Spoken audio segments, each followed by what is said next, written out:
kusoo dhawaada barnaamijkeenii isbedelka bulshada daawadayaasheena qadarinta iyo qiimaha mudanow barnaamijkeena isbedelka bulshada aalaaba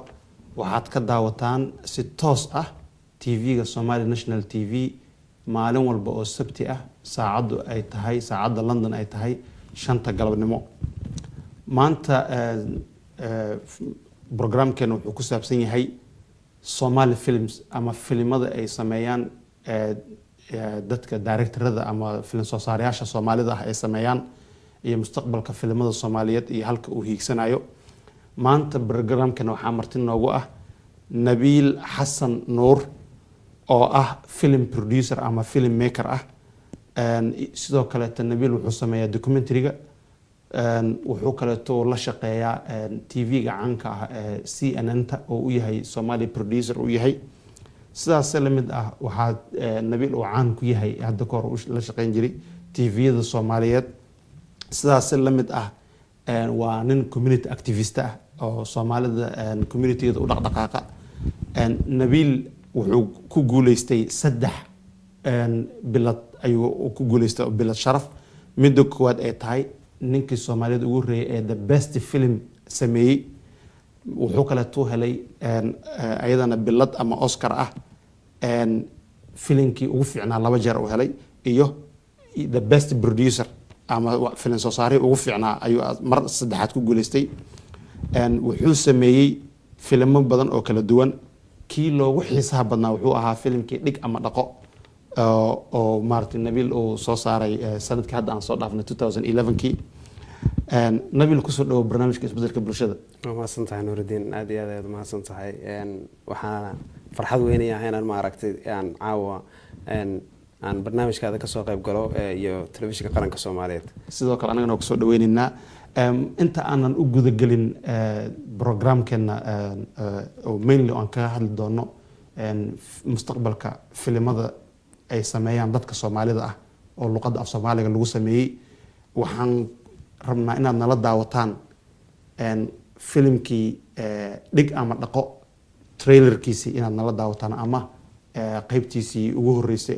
filimka dhan sheekadiisii wuxuu ku saabsan yahay soo koobi doonto nala daawada bal filimka nala daawada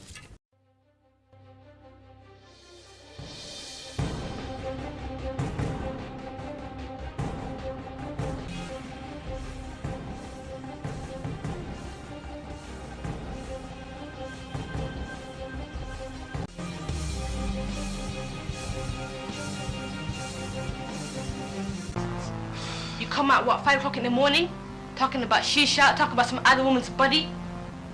What kind of woman is that? Because at the end of the day, I'm the man, yeah? And I can do whatever I want. I've got all the girls in the world, so my family. I took a tit. Don't worry, we're talking 10 I minutes. had to took her right now. I beg you, this woman here, she's doing my head in. Please, I beg you, the pregnancy test that she takes, make it positive, give her kids, give her whatever she wants, give her the wealth in the world. Just please let me sleep for 10 minutes more. She's doing my head in. hooyo waxay tiraahdaa Soomaalidu gabadhu baa la yiri hooyo ama god ha ku jirto ama guri ha ku jirto hooyo gabadhu mar haddaan ku dhisay oo guri khayr qaba ku dhisay hooyo gurigaaga ha iska dumin hooyo taasaan kugu dardaari lahaa aniguba dhibaatadaas aan ugu soo koriyo madaxayga waadiga arkaya inta dakhar ku yaalo aabaha igu dhiftay berigi oo dhakhtar iyo waxba midna haysan hooyo marka hooyo waxaan ku oran lahaa jannaduna ninkaaga lugihiisa ayay hooyo ku jirtaa marka ninkaaga iskaga samar hadduu khalad keeno iyo hadduu sax keenaba isagana ma adartay si wanaagsan wuxuu ugu sheegayo waani oo u dulqaado dhigaysahay ma kamaala haday doesn't listen to me. ilaahay baa ku soo hadayn hooyo aad u dulqaado oo ilaahaaga u bari hooyo Allah, I got news for you, sir. Hassan. I'll demand her marry, man. Yeah. Who do I see? Your girl. Makana. She was with a man. It's probably her brother, you know. طبعا أنا مسكها كده. Yeah. نيجي قعنتي سايقين. سيدي لبا قفص قبا. هي هبي وتدور يا رويس كريني يا بابا. ninkan horta barnaamijkiisa ma ku dhamaanay marka maxaa yeelnaa maskaxaan u fahamtay ninkan anaga magaalaan joognaa mogtahay meeshaan meel oo baadiya ma من بوليس دولة الله حسابتنا وشجنا بوليس واحد وشجنا مسح على المستور الصومالي ما قلنا سيكون ده بوليس كده واحنا لونج تايم واحد مقطع كده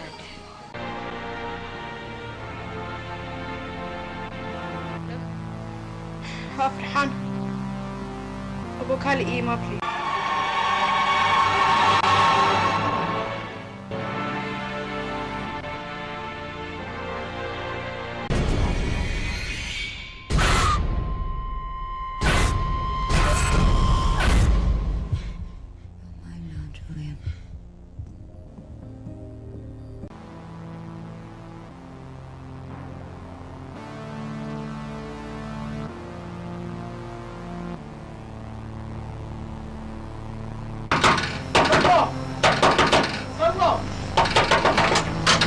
بسم الله الرحمن الرحيم أبا السلام عليكم سيدنا حاود هذا حقونا أبا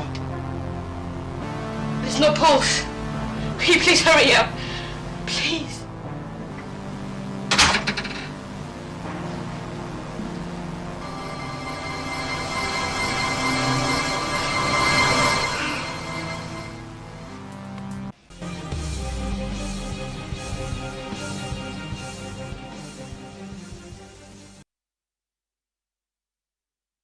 horta ku weydiiyo waa usoo geli doonaa filimkaas aadka u qiimaha badan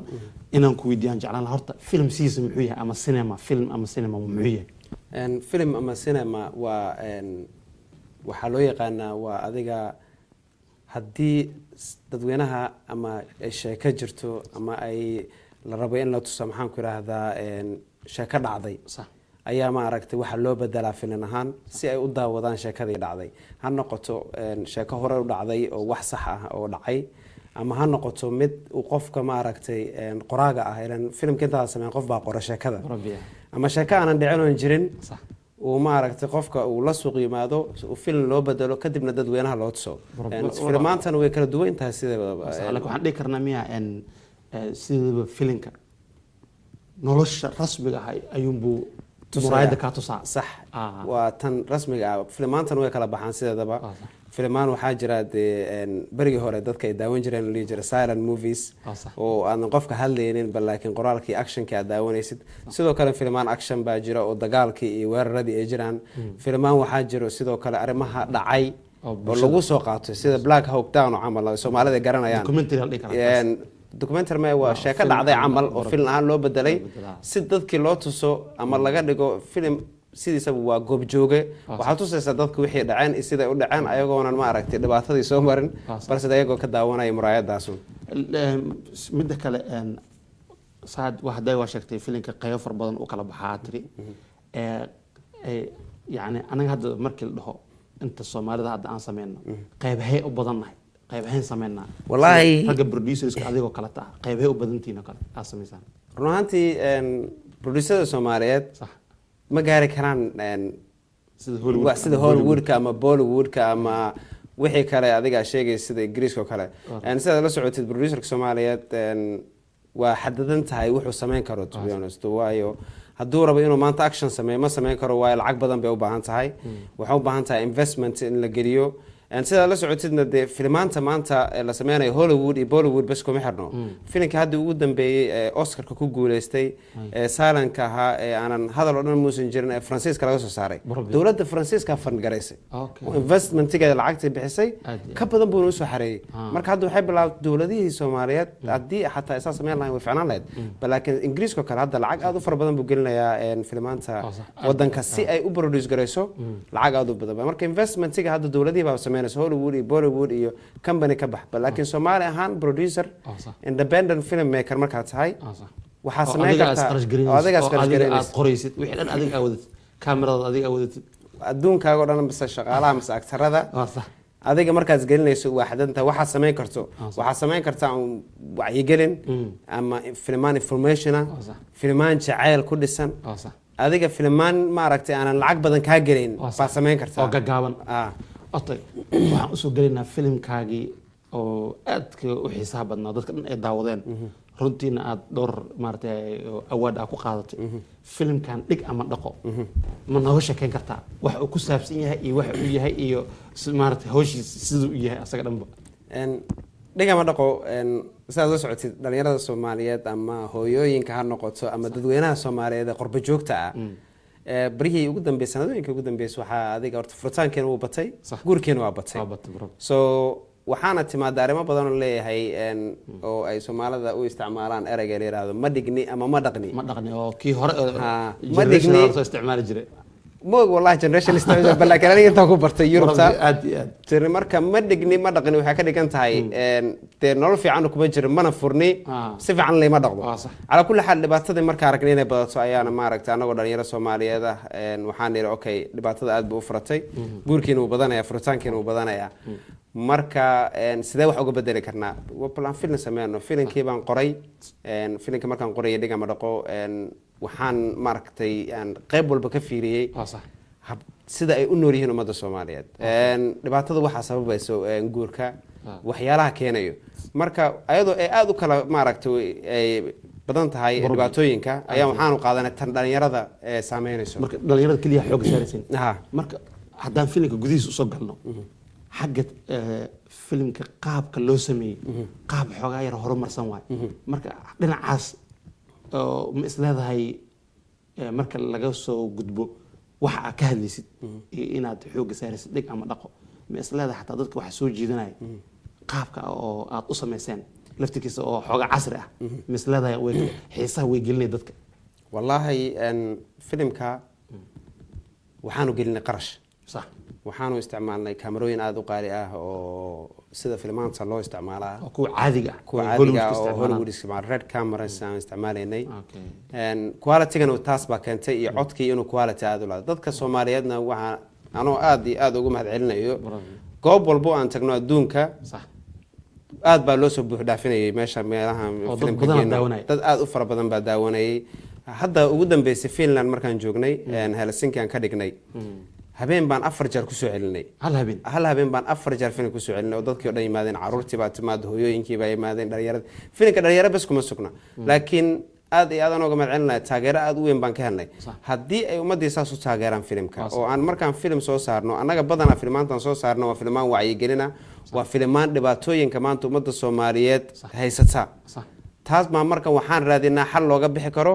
iyo isha ugu fudud ayadoo aan to be honest waxaan adeegsanaba waxaan raadinaa role models dadka Soomaaliyeed baan la sheekaysanaa dhibaatadaas sidee looga baxi karaa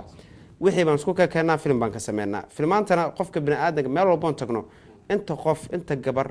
oo ii timaaday ila nabil aad baad u mahadsantahay filimkaas ana isdaawanay sheekadeeda ahayd waa wax dhibaatada ay haysata arinteedu waa nagu saabsan yahay duruuf exactly marka waa xaaladda hadda maanta jirto marka filimka waxaan u sameynaa waxay naga ahayd wacyigelin oo aan tusayno filimka dhiga ma dhaqo qaybta ugu horeysa filimka waxay ku tusaysaa gabadhii wiil isguursaday wiilkii adiga kalaabiyada iyo aanan maaragtay mas'uuliyad qaaday uusan ahayn oo maaragtay wuxuu isaga jiraa ciyaalnimadiisii iyo de waxyaalihii ku dhex jiray gabadhiina salaadeeda tukanaysaa reerkeeda rabtaa inay dhaqato kadib adiga nolol kale geli doontaa way kala tegi doonaan haddana noloshii kala wanaagsanaad markay gasho gabadhii saaxiibadeed ahayd baa ayadana qasayso ku daraysa ninkii wanaagsanaa marka waa wax dhibaatada maanta jirta weeye taa annaga aan maaragtay ummadda u arrin filimka gudihiisa haddaan usoo galno filimka wuxuu soo gudbinayaa ayada laftirkeeda isbedel ku dhacay generationka yaryar ama dhalinyarada yararka waddanka joogto maxaa ugu doorateen inaad ingiriis iyo af Soomaali in la isku dhex khaldo maxaa af Soomaali kaliya ugu socon weysay mase duruufta taalo masawirka aad gudbinaysana wasaas ahaaba runtii haddii aad markaad qurbaha joogtid joog Denmark joog Sweden joog ingiriiska meel walba ay noqoto Soomaalida dhalinyaradu markay hadlayaan waxay ku wada hadlaan luqadaha hadba waddanka joogaan marka anaga ingiriiska kala fiirsano dhalinyarada badankood ingiriis bay ku hadlaan inkastoo haddana mararka qaarkood af Soomaali ku hadlaan marka waxaan leeyahay sidee ma aragtay interesting uga dhigi karnaa filimka haddana meel walba oo aan caalamka ka tagno Dubai baan tagnay Dubai markaan dadka tusaynay filimka way qoslayeen way daawanayeen ingiriiska way fahmayaan Sweden Denmark Finland meel walba aan tagno saas bay dadku wada qoslayaan marka fahmay laakiin muhiimadda hadda uu filimkan dhiga ma dhaqo uu heer sare u maray oo awards ku helay oo xataa hadda awardkii ugu horeeyay 2 bilood ka hor uu soo gaaray Somali Entertainment Award oo aad uga mahadcelinaya saaxiibkan Cabdixakiin BR awardku nagu siiyay laftigiisa best Somali film buu marka waxa keenaya waa wixii aan isku qasnay oo ingiriiska waxa lagu hadlayaa konton adiga half of filmka ah iyo qayb kalena half kalena af Soomaali baa lagu hadlaa dhinaca kale hadii hal la fiiriyo meesha soo ma tusayso sida luqadda af Soomaaliga ee u sii lumaysa dhalinyarada generation ka socdo ma tusaysaa ayadana way tusaysaa aniga runtii waxaan jeclaan lahaa inaan ma aragtay aan tusno dhalinyarada Soomaaliyeed inay maaragtay aan u noqono role model anaga laftigeena tusaale aan Soomaaligii aan ku soo bandhigno laakiin ruuxantii Soomaalida maanta waxa wanaagsan dhalinyarada hadba qaybtii joogto in laga maaragtay laga raaco oo maaragtay dadban maaragtay lagu soo leexiyo oo dhaqankooda lagu tuso okay marka si aan u fiirino sida dadku u xiiseeyeen Denmark iyo Norway iyo Sweden marka tagteen aan daawano clip ka sheekeynaya dadku sidii ay u xiiseeyeen ama feedback laga helay maadaama aan feedback far badan ayaa laga helay meel kasta oo tagay filmka Denmark hadii ahaan lahayd hadii Sweden ahaan lahayd hadii ahaan lahayd Norway iyo xataa hadii markii u dambeysay film aad tagtay bal aan fiirsano aan daawano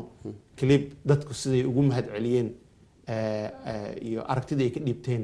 iyo filmka sidii u arkeen markay daawadeen kadib in la daawado bal clipkan maxamed shukri filmkan waa daawanay in badan baynu clips ka daawanay Facebook ama YouTube-ka bal caawa markii aad meesha aad daawanaysay waad fadhiday waad dhuuxaysay xitaa hareeraha maad eegahayn maxaad filmka ka dhex aragtay wallahi filmka ma taqaana film wuxuu ahaa oo reality work ninka subiyay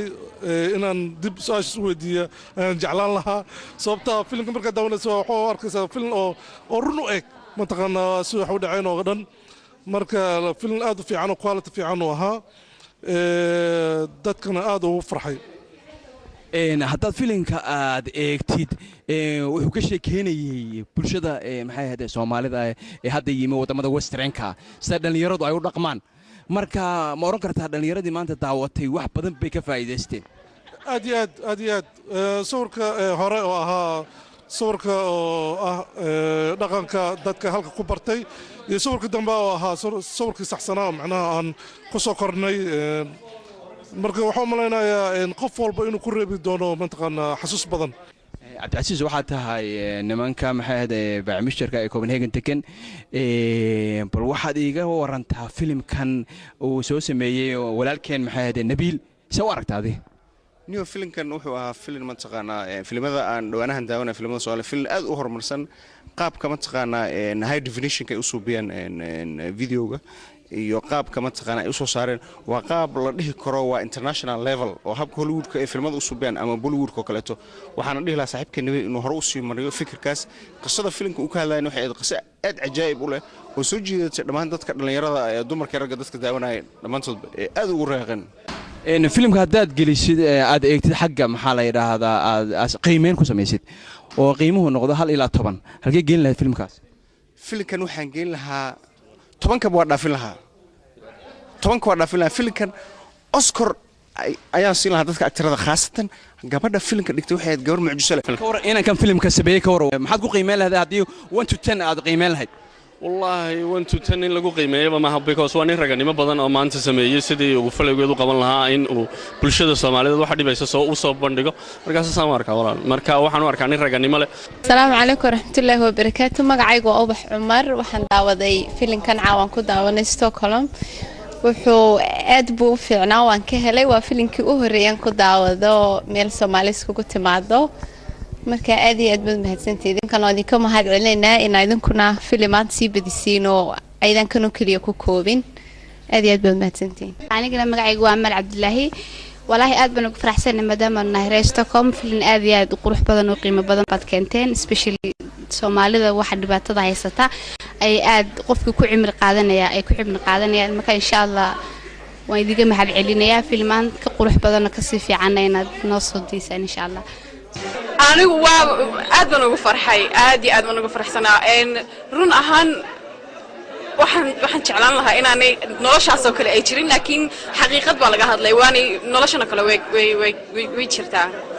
aad baan laga helnay waxaan rabnaa inaan dhahno we support all the Somalis we support all the actors it was a fabulous film and we want to see more of this you know and do more movies like get together as a community and support our people that's why we're here yeah it was a really good movie it was really good you should do a sequel we enjoyed it and it was super funny right yeah wallahi filmkan waa la yaabay anu runtii ma wadin soo waxnaanayo this first time Somali film aan daawada live fantastic waa wala aad iyo aad baan uga helay wax Soomaalida quseeyo oo dhaca maalin kasta loo yahay marka xoog baan uga helay And the movie is a good experience for younger people who have been affected in this situation. Like one of them, it's me. I've been in similar situation with the movie as well. So I would like to shout out to all people out there, watch the movie. It's a very good movie, educated, and we wish you all the best. kuwaasina waxay ahaayeen aragtiyo ka mid ah dadkii daawaday filimka siday u arkeen. Nabil waan aragnay maaragtay dadkii daawaday filimka markay ka soo baxeen aragtidii ay ka dhibteen dhig ama dhaqo. Laakiin haddii aan ku weydiiyo ma noo sheegi kartaa ama wax ma nooga sharaxi kartaa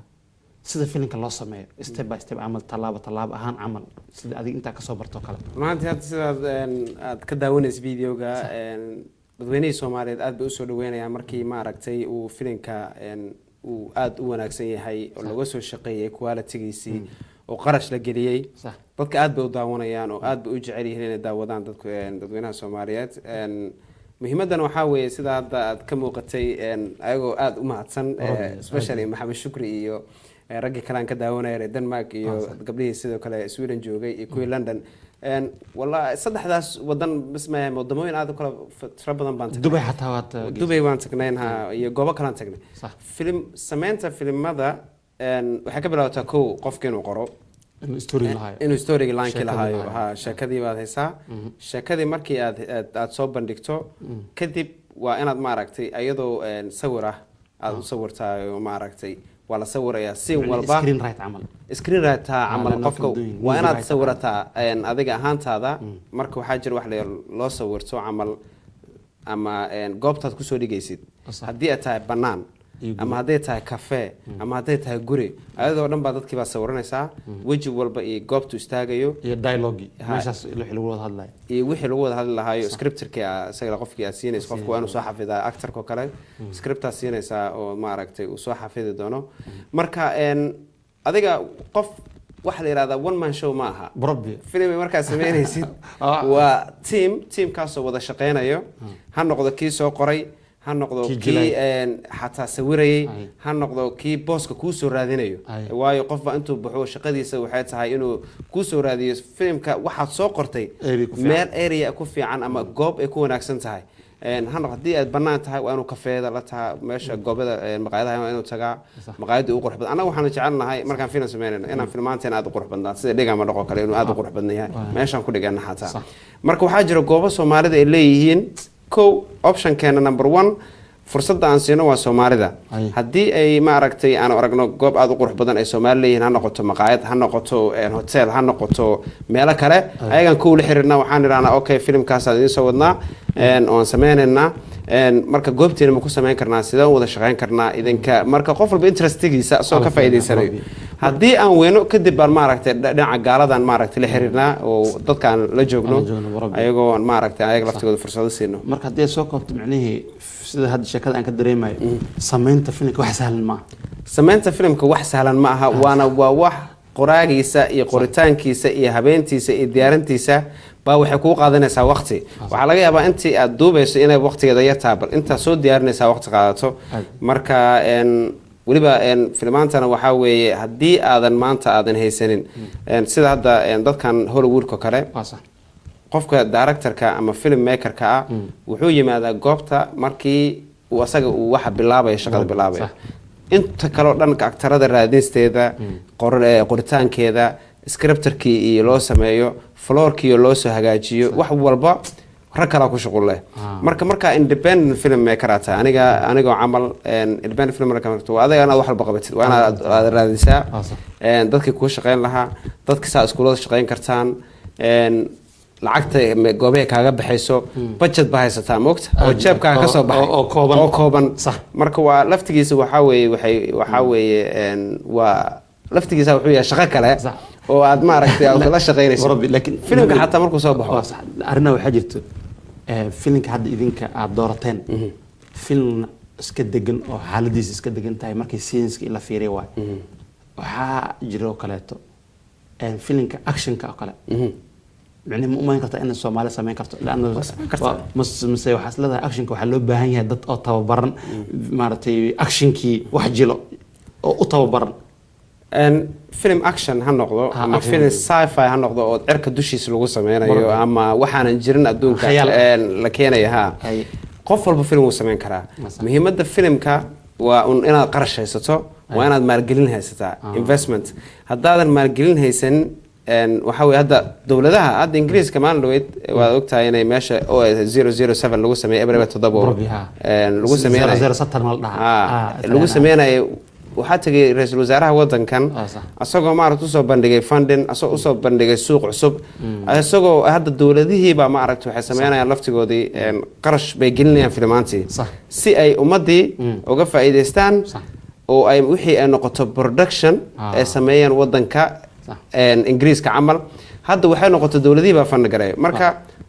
haddii ay maaragtay ay dowladda soomaaliya oo kale tirahdo maanta filimkaasi saasayaan rabnaa ama hadduu qof soomaalida ka mid a yirahdo filimkaasaan rabnaa way samayn karaan action ha noqoto waxay rabtaa ha noqoto haddii aad lacagta haysato haddaan dhan kale ku weydiiyo nabil marka laga yimaado filimaanta documentary ma sameysaa waa sameynaa okay matalan kale documentaryga filmka kee dhib badan kee xagga waqtiga iyo farsamada iyo xataa qarash ka dhib badan documentary iyo filmka dhib badan documentaryga hadda aniga documentary cusub baan soo wadaa oo insha Allah soo bixi doono bishan dhamaadkeeda oo aan xataa waxa ku jira duqa magaalada Muqdisho Ahmed Tarsan baa ku jira iyo waliba waxa ku jira qaybo kamid ah wasiirada dawladda ku meel gaarka Soomaaliyeed marka documentaryga wuxuu dhiirigelin u yahay dhalinyarada Soomaaliyeed af Soomaali buu ku hadlayaa marka waxaana waxa weeye si maaragtay dhalinyarada Soomaaliyeed oo qayb gali lahaayeen masraxadda siyaasadda Soomaaliyeed marka ma dhigana waa documentary siyaasad siyaasi ma aha laakiin waa dhiirigelin aan la doonayna dhalinyarada Soomaaliyeed inay dhiirigelin noqoto si ay wadankooda ku noqdaan wax oo qabsadaan marka documentarygaas soo wadnaa waliba ay ka muuqdaan dad aad looga yaqaano dhalinyarada Soomaaliyeed oo ka firfircoon wadankan aadna maaragtay looga yaqaan wadankan ay ku jiraan marka hadda gabagabadii uu maray uu soo baxayaa sidoo kale waxa ogtaa documentary waxaan sameynay isaga laftigiisa hal sano ka hor documentary amrada dhalinyarada aan wadnay amradii aan dhalinyarada wadnaa marka waxaan ka soo sameynaa video documentary ah ayagoo amradoodii godanayo oo Makka la socdo xaramka joogaan Madiina jooga quraanka la barayo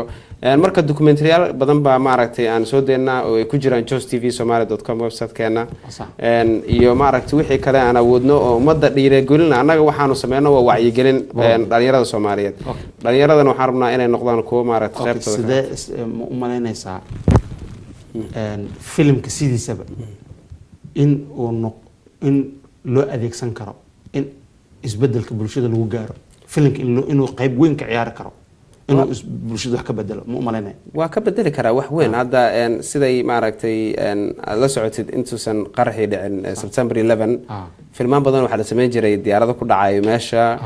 filmaan badan oo adeeg waxyaalo ah marka isbedelka bulshada ama bulshada si loo bedelo waxa horta horseed u ah number 1 waa media waa mainstream media waxa la yiraahdaa ama telefishinada ha noqdaan ama filmaanta ha noqoto ama radioga ha noqdo ama sinemooyinka qayb weyn bay ka tahay haddii amaanta rabtid inaad film ku sameysid ama aad rabtid inaad maaragtay dadweynaha Soomaaliyeed oo tiraad waxaas waxun tahay cudurrada camal film cudur baa sameyn kartaa waxaad rabtid inaad dadkii dib u noqdaan oo wadankii ku noqdaan oo dhistaan film waxa loo sameyn karaa dib u noqosho ah oo dhisashada ah oo wadanka anaga waxaan naqaanaa shaleemada haddii ama in ciyaal suuq lagu arkayo wallahi carruurta marka shaleemada aad dhigta laga soo jiidi jiray ayagoo dhigta laga qanjaro fanaa la keeni jiray guriga shaleemo aad hadii la waxa la aaminaa inuu ma aragtay waxaas waxay ahayd waa wixii hore oo sidaad la socotid Soomaaliya marka aniga aan xasuusto aniga Muqdisho aan deganaa markaan Soomaaliya xasuusano waqtiga nabadda ahayd banooni markaan banaan ku ciyaarayno ama kubadda markaan ciyaarayno وانا soo garaaci jiray maxaa ciyaaraysaan wax haddana waa aragtay kubadda lacagta waxa weey waa qof walbo waalid hankiisu waxa taan wiilkiisu noqdo footballer noqdo marka adduunku waa isbedelay dadka sidii hore markii waxyaalaha si maaragtay qaldan bay arki jireen laakiin ruuxantii shaneemooyinka ha noqoto ama banooni la ciyaar ha noqoto ama sportiga ha noqoto qofka bini aadanka maanta waa qaybaha ugu waaweyn ugu sareeya adduunka maanta ee maaragtay wax lagu qabsado ama wadamada ay ku faantamaan Faransiiska hadda filimkii Silent ahaa uu raayay ilaa hadda wararkooda media meel buu ku jiraa dawladana fankareysa marka wax lagu faano su'aal kale oo very aan rabay muhiim inaan ku weydiiyo sideedaba filimka sidiisaba markii laga soo tago qalabka lagu jilaayo wuxuu u baahan yahay actaro dad jilayaal ah jilayaashaas in la helo generation oo jilayaal fiican ah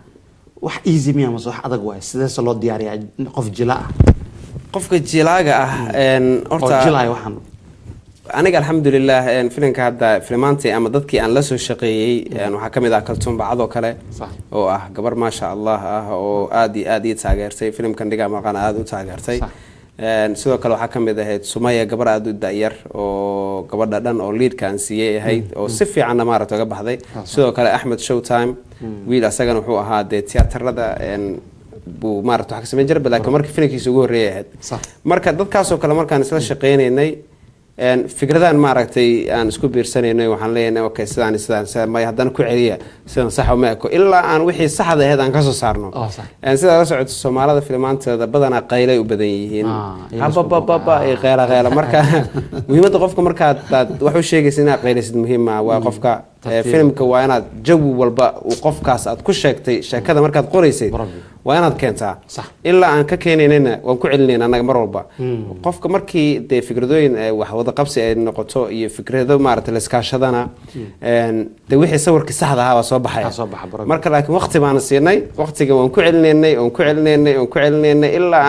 aan niraano okay tan sax bay u egtahay si aad ka daawanayso fikradaha qaar Maxamed Shukri iyo Camal wuxuu filimkan filim saxa weeye markaad daawatid inaad sheekada ku dhex jirto exactly waxaana keenna waxay ahayd wixii markaad ku celisid waxa weeye ama patience midda kale hadda actarada aad la jishay ama aad ku jisheen filimkan dhig ama dhaqo ka soo qaad waxa u baahan tahay inaad filim kale samaysid oo dhig ama dhaqa aan ahayn oo nooc kale ah oo aad rabtid inuu fariin kala gudbiyo isla ayaga le maal isticmaal mise in la helo waayo filmaan actaro fara badan oo midba mid ku fiican yahay midba filmba gruuba ku fiican hadda midda kale markaa film dad oo culimo camal ka soo qaad waxaa rabtaa inaad dishid generationka diinta dhibaatada hadda sida dadka loogu marxabaabin camal kale inaad heshid dad actaro oo kaas ku fiican kana ku fiican saas u kala duwan soo ma fiican ayagana muhiimad ma aha wallahi actorka waaba actor wax walba aad u sheegto waa inuu sameeyaa Tom Hanks iyo maxaan ku raahdaa actorada aad arkaysid ma aragtay isbedelaan wax walba ay keenana ha noqdo ama soldier ha noqdo ama wadaad ha noqdo ama wax hore ha noqdo qofka markaad tiraado okay qofkaas aan rabaa inaan matashid waa inuu matala actorka sidiisaba actorku dhahay ma laha aniga ma matali kara arintan waayo balaakiin waxa ku xirantaa adiga sawirka kow qofka markaa qoraysid iyo fikradaada ilan waa inaad maaragtay kow maskaxdaada ka dhaadhicisa waxa u baahan tahay qofka actorka u sheegaysa waxa leedahay saas aan kaaga baahanahay kadibna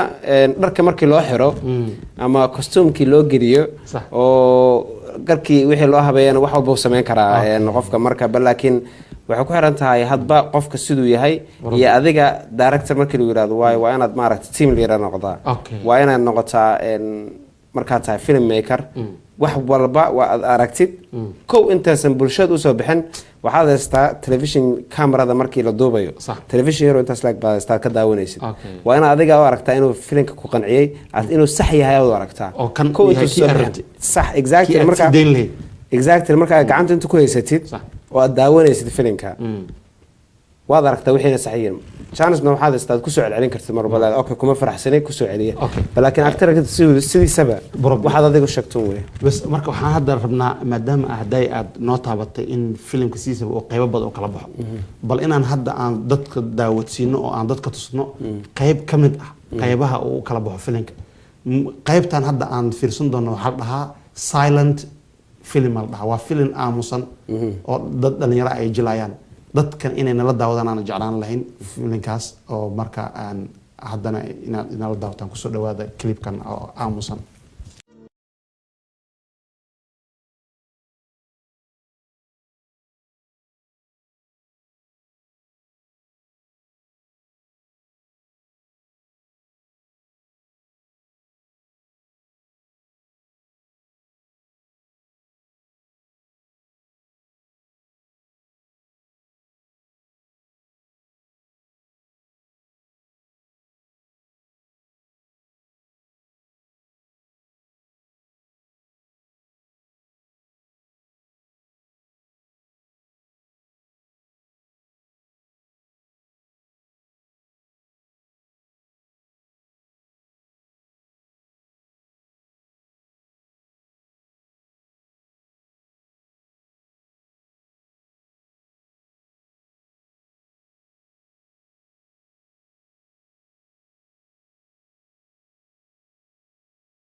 aad u gaaban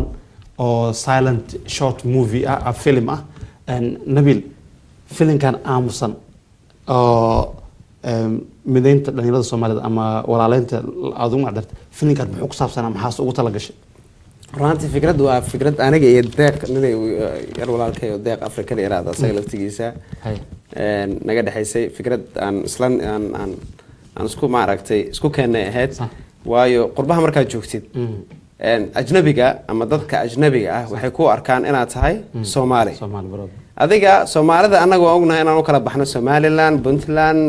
Jubaland adiga balaakiin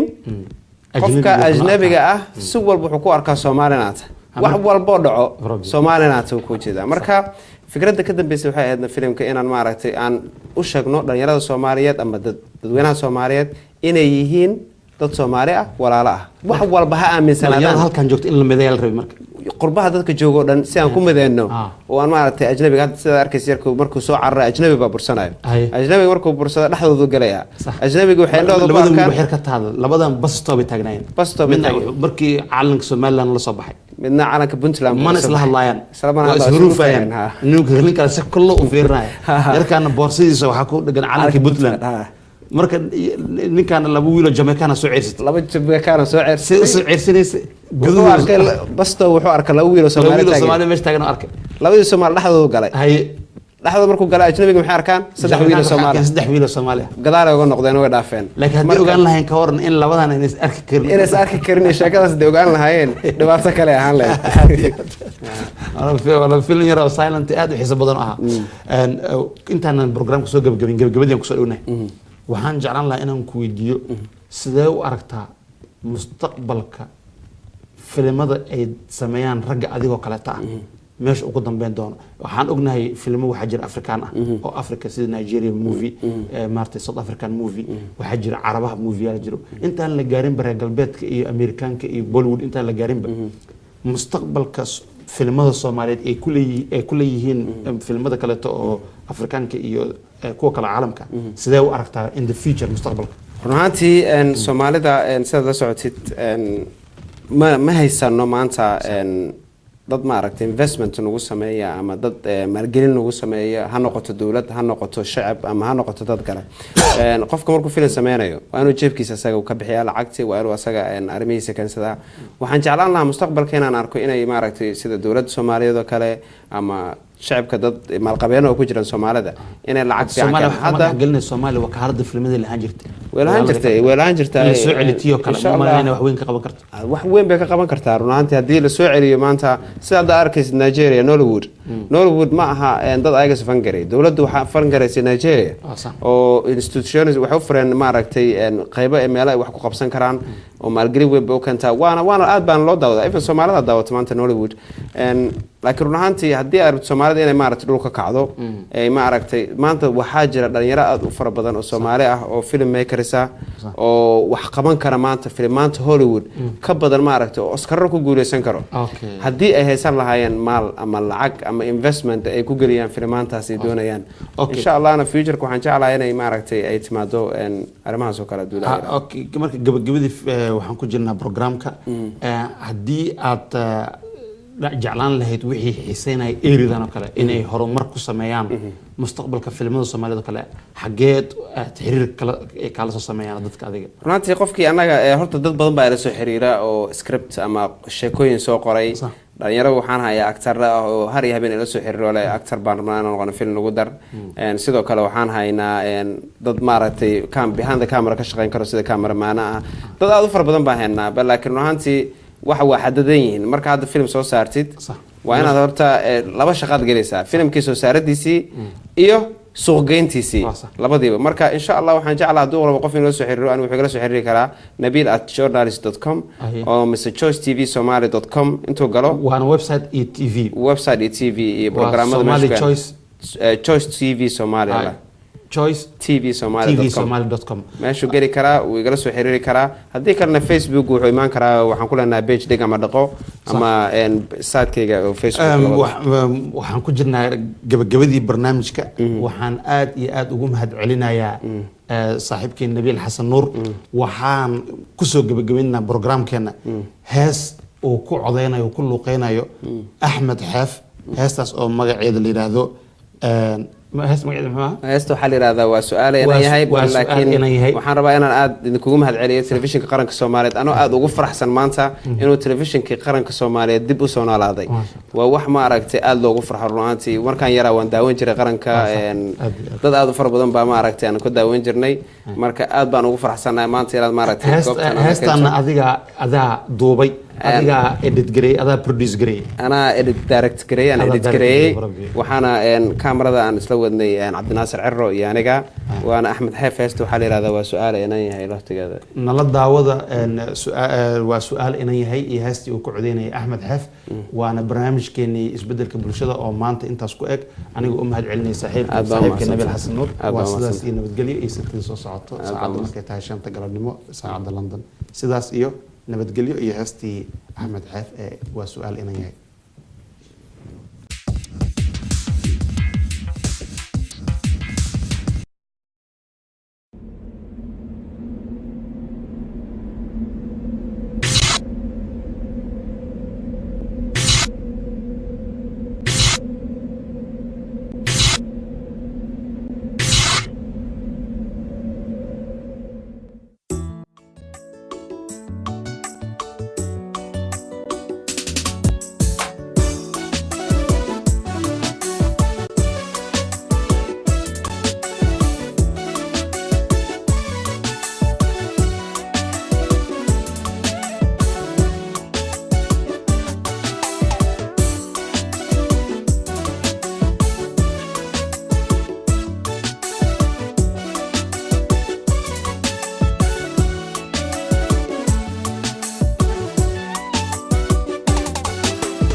su'aal